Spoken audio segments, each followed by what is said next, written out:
I attended a wedding called by my colleague. The atmosphere of celebrating the bride and groom who met and got together at the company was very peaceful and happy. In the midst of that, I heard a story that a bride with the same name as me is having a wedding at another venue. Surprised by such a coincidence, I was a bit curious about what kind of person she was. When I got up from my seat for a bathroom break during my colleague's dress change, I heard a familiar voice from outside the stall. No way, that voice. My mind went blank, but somehow everything started to make sense. I secretly peeked into the venue where the bride with the same name was, and inside, the bride was giving an emotional speech. The bride, with tears in her eyes, was expressing her gratitude at the wedding. The woman who seemed to be her mother was also holding back tears, but she had a sly smile on her face. I quietly watched this scene from outside the venue. But as I thought about what would happen if I suddenly barged in, I couldn't contain my emotions. I walked into the venue and grabbed the bride's microphone. "Nice to meet you all, my name is..." The bride and others froze at my appearance, their faces turning red with panic. When the groom demanded an explanation, numerous lies were exposed, leading to an unbelievable situation. I was born as a twin sister. Our mother started to discriminate against me and my sister, who looked alike, at some point. I don't know the reason. But without any warning, my mother suddenly began to look down on me. My father, however, treated my sister and me equally and with deep affection. But because my mother's discrimination against me was extreme, my father always stood by me and protected me. Sometimes he would sternly scold my mother for her actions. But one day, my father suddenly disappeared from my life. He died young in an accident on his way home from work. Even after my father passed away, my mother's attitude towards me did not change. I think it actually got worse. My mother squandered my father's inheritance, so we quickly became poor. Even though school was expensive, my mother spent money on my sister like any other child, but she never did the same for me.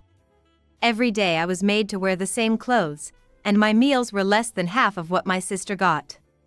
Even though it was clearly abnormal, the school teachers turned a blind eye. Some of the neighbors, unable to stand it, would give me snacks or let me take a bath at their place, but when my mother found out, she would severely punish me. Neighbors reported it several times, but during those times, my mother would act like a very kind mother. She would dress me in the nice clothes she gave my sister and pretend she was raising us equally. Some people persisted, but when they did, my mother would get in a bad mood, and after they left, I would face harsh punishment. So, I couldn't ask for help and could only smile and say, "I'm fine. There's no problem." My mother pushed all the housework onto me, and if there was even a small thing she didn't like, she would use me as a punching bag to vent her frustrations. Cooking was also my job, but if I didn't prepare the food my mother wanted, she would often throw it away right in front of me. A few years after I started elementary school, my sister began to mimic my mother's behavior, either thinking it was acceptable or that I was an easy target for bullying. When my father was alive, my sister compared what he did to what our mother did and unconsciously understood what was right. But after our father passed away, without anyone to compare to, my sister seemed to believe that everything our mother did was correct. Even though she was in a different class, my sister would come to my class just to imitate what our mother did to me at home. "Hey, it's weird that I'm on cleaning duty, right? Since you're a slave, you should do my part too." She would throw an unwrung rag at my face. A few classmates told her it was wrong and tried to stop her, but when they sided with me, my sister's followers would target them, so eventually, no one defended me. The homeroom teacher ignored it too. Once, a new teacher reported it to my mother, but my mother mentally cornered the teacher until they quit. Knowing that, the teachers were afraid of becoming the next target and pretended not to see. When a substitute teacher came, they were told not to get involved with me, as it would only bring trouble and to avoid any misplaced sense of justice. This continued until I graduated from middle school. The elementary and middle schools were in the same district, so the bad rumors from my elementary school days followed me to middle school. When I entered high school, my mother forced me to get a part-time job. Not just any job, but she specified high-paying ones for high school students. She told me to lie about my age and work night shifts, but my baby face gave me away, no matter how much makeup I used. When that failed, my mother called me useless and punished me. Actually, when I was in middle school, my mother found out that even middle school students could work as newspaper delivery kids, and she forced me to do that job. However, if our family situation was such that I had to work as a middle schooler, my sister should have worked too, but that didn't happen. The teachers who turned a blind eye to my mother and sister's mistreatment of me seemed to believe that the necessary paperwork for a middle schooler to work couldn't be falsified. My high school life was consumed by housework and part-time jobs. My mother said I should be grateful just to attend high school and insisted I work instead of participating in school events. I was forced to miss school trips, cultural festivals to work. All my earnings were taken by my mother, and I didn't keep a single cent. In my senior year, our class was split between those aiming for college and those with other plans. Some intended to take over family businesses or attend specialized schools. I wanted to get away from my mother and sister as soon as possible. They planned to keep taking my money even after I graduated and got a job. But I was determined to leave them when I started working, so college was never an option for me. My sister, of course, wanted to go to college. Her grades weren't very good, so her choices were limited, but she thought everything would be fine as long as she got into any college. I knew so much about my sister because we attended the same high school. I actually wanted to go to a different high school, but my mother insisted I attend the same one as my sister so she could watch over me when my mother couldn't. Despite mistreating me, my mother thought it would look bad if I didn't finish high school, so she let me go. Otherwise, I would have started working right after middle school to get away from them. Not being in the college prep class meant I got a new homeroom teacher. The new teacher specialized in various career paths and was a wonderful advisor. The teacher had consulted with students who had various problems, and he was a very nice teacher who consulted with each student on his or her own career path. Meeting this teacher saved me.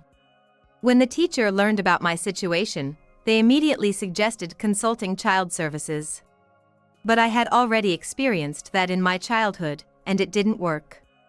Neighbors had reported my mother, but their kindness only led to severe punishment for me. The fear from those times still lingers, and faint scars remain hidden under my clothes.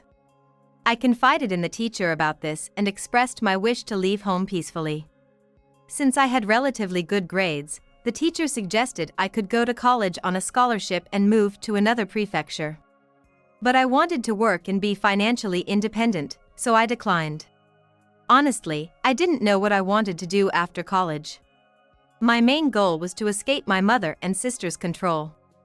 Eventually, I got a job at a company the teacher recommended, and I placed a restriction on my residence record to keep my mother and sister away. I left home like a runaway, taking only the essentials. Now, I live in a place unknown to my mother and sister. The company I work for is run by a relative of my teacher. They had a dormitory for single employees, mostly people from out of town. There were others like me who had started working after high school, and a few who had started after middle school. Nobody pried into my past, and I quickly felt at home. The fresh sense of freedom from not being controlled by anyone was exhilarating. I was able to settle down and focus on my work. The teacher who helped me would check on me during his days off. Having lived as if I had no parents, his kindness reminded me of my late father, and I was always grateful. The teacher continued to help me even after graduation, advising me on how to file for independence from my parents. Even then, I had sleepless nights worrying my mother might find me. I made good friends, but there were times I couldn't go far for fear of running into my sister. As months turned into years without encountering my mother or sister, I began to feel safe. I regained my confidence and started enjoying outings with friends on my days off. Fun memories of outings and trips also started to pile up. Then one day, several years later, I witnessed something unbelievable. It was at a colleague's wedding. Since the bride and groom met through work, most of the guests were work-related. I heard from some of my dorm mates who attended with me that there was another wedding with a bride who had the same name as me at a different venue. Thinking it was an incredible coincidence, I was excited to find out what kind of woman she was. During my colleague's outfit change, I went to the restroom with my dorm mates. While in the stall, I heard a familiar voice and couldn't hide my surprise. When I slightly opened the door to peek, I saw that the voice belonged to my mother. After she left, I came out of the restroom, and my dorm mates, who had been waiting for me, rushed over in concern. They said my face had turned pale. Since many of my dorm mates knew about my situation, I confided that my mother was there. Seeing how worried they were for me made me realize that I wasn't alone anymore. It was then that I decided to face my mother. I also had a hunch about the identity of the bride with the same name. I went to my colleague's waiting room to explain the situation and apologize for having to leave the wedding they had kindly invited me to. My colleague, who had also struggled with her mother and joined this company to get away from her, understood my situation. The problematic wedding venue was 2 doors down from my colleague's. I pretended to look for my assigned venue and, when the staff's attention was elsewhere, I peeked inside. The bride was clearly my sister. It seemed to be a small, intimate reception with only close family invited.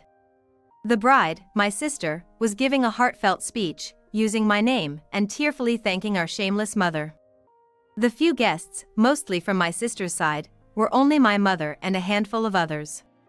I suspected that things were so bad for my sister that she couldn't get married without pretending to be me. In my senior year of high school, I met a mentor who helped me escape isolation. Entering society, I realized the world wasn't as hopeless as I had thought. Experiencing kindness from others made me strong. Experiencing kindness from others made me strong. I learned that I am not weak and that it's okay to voice my thoughts. I truly didn't want to be involved with my mother and sister. But the idea of my sister living under my name made me incredibly angry. I didn't want to be unknowingly dragged into any crimes, and I knew I might not get another chance to retaliate. I decided to confront them at the venue. Since it was a family-only reception, there were few staff, and no one stopped me. As I barged in, my mother reacted to the noise. Seeing me, she froze in place, unable to respond. I ignored her and grabbed the microphone from my sister, who was standing under the spotlight. It had been about 7 years since I separated from my mother and sister, and I was never much into fashion, wearing minimal makeup even at weddings. I don't mean to brag, but my appearance hasn't changed much since high school, so my sister quickly realized it was me and panicked. Ignoring my sister and mother, I introduced myself. Then, I revealed my sister's real name and recounted the various abuses I suffered from my mother and sister during my childhood. My mother and sister desperately tried to dismiss my statements as lies, saying things like she's lying and don't listen to her. She's been known as a liar since she was a child. Why do you need to panic so much? If you're not at fault, you should be calm, said my sister's fiancé, with his relatives agreeing. Someone even analyzed that there must be a reason for a person to keep lying. The fiancé then asked if there was any proof to back up my claims. He wanted evidence that my sister and I were twins and that she was using my name. Since starting my job, I had gotten my driver's license, and today, as the designated driver, I had brought a few friends from work. By showing my license, I could prove that I was the rightful owner of the name my sister had been using. All right, but it's not uncommon for people to have the same name. It's also possible for people to look somewhat alike. He then asked my sister to show her ID as well. Though my appearance hadn't changed much since leaving home, my sister had changed considerably. Not so much her looks, but her demeanor had become more malicious. I don't carry my ID on my wedding day. You must at least have your insurance card, right? Or a bank card. A credit card would work too. And, your phone's registration should be verifiable, show it to us. My sister then claimed her phone was broken from being dropped in the restroom. Her fiancé suggested going to a nearby phone shop to get it replaced, refusing to back down. Realizing she couldn't make excuses, my sister resorted to crying. It's terrible for all of you to gang up on me like this. It's better not to bring valuables to a wedding because they could get stolen. I left all my cards at home. Do you really doubt the person you swore to marry? Do you believe this woman who suddenly appeared? In her desperate attempt to cover up, my sister inadvertently let her true feelings slip. Her fiancé and his relatives banged the table and stood up upon hearing her last words. You've shown your true colors. Calling her a plain woman, now I see you judge people by their appearance and status, moving selfishly. The fiancé declared the wedding off and placed the blame on my sister, stating he would demand compensation. He added that he would also bill her for the wedding expenses and everything leading up to it. He and his relatives then left the venue. What have you done, you jinx? Why didn't you just die and let your sister have your name? Why did you have to show up, you plain girl? Don't talk about killing me. I had to hide because of you too. My mother and sister assumed I was dead when they couldn't find me after I left.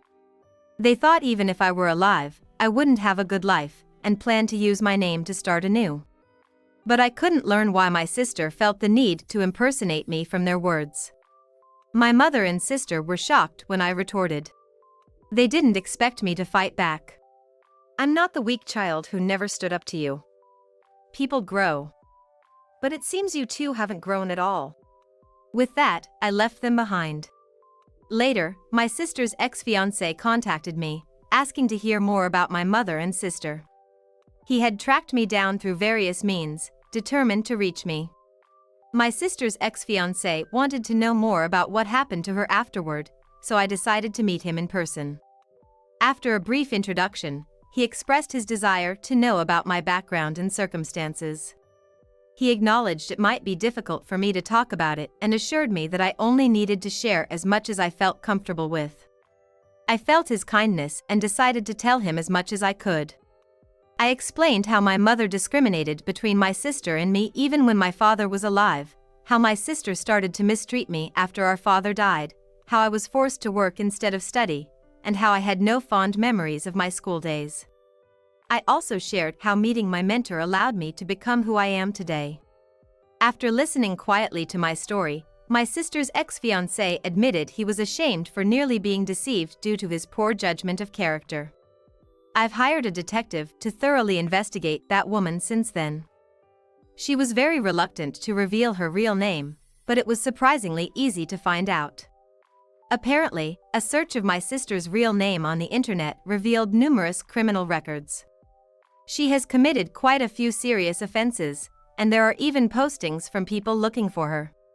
The detective found out a lot from people who knew my sister once her real name was uncovered. One person revealed a lot, shedding light on my sister's schemes. She had openly discussed her plan to marry into wealth with her friends.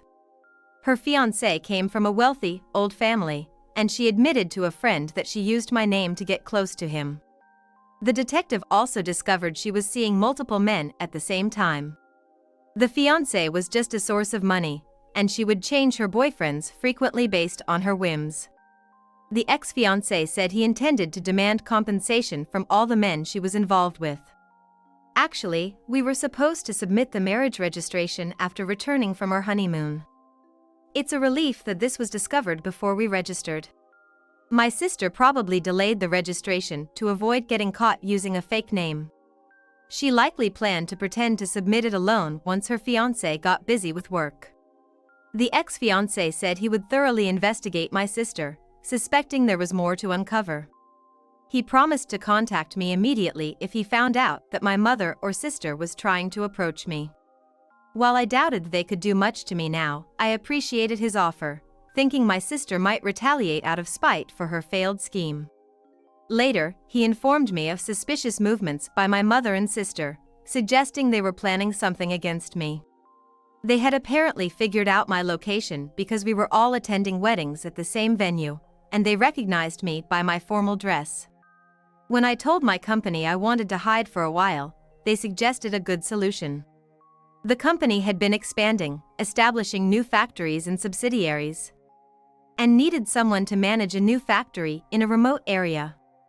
They thought I would be a good fit due to my hard work and dedication. Although it was sad to leave my familiar workplace and dorm mates, I accepted the offer, knowing a few others from the company would also be relocated. While setting up the new factory, I received reports of my mother and sister causing trouble at my old dorm, demanding money and creating a scene. The dorm was being renovated, so everyone had already moved out, and there were no victims, but it was a headache nonetheless.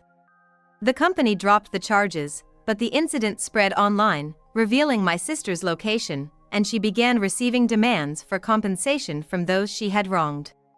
My mother and sister struggled to pay for the wedding expenses and the numerous compensation claims. I heard they took loans from shady sources and were constantly on the run. My mother, who squandered my father's inheritance in an instant, had always had poor financial sense. My sister never worked a day in her life, relying on men for money. They exploited me for money after my father's inheritance ran out. Regardless of what they do now, it's clear they have a rough path ahead. I heard my sister committed another crime and is now in prison without parole, but I don't care anymore. Maybe she's safer in prison, away from the dangerous people she owed money to, but it doesn't matter to me. The new factory is up and running, keeping me busy. I want to spend my days off for myself. With the factory operating smoothly, we hired more local workers to address the labor shortage. I was effectively promoted, overseeing the new factory's personnel. I prioritized enthusiasm over academic background, using my experience to guide me. I feel deeply that my current situation is thanks to my efforts and the support of my mentor and many friends. Going forward, I want to help others who struggle with difficult family situations like mine.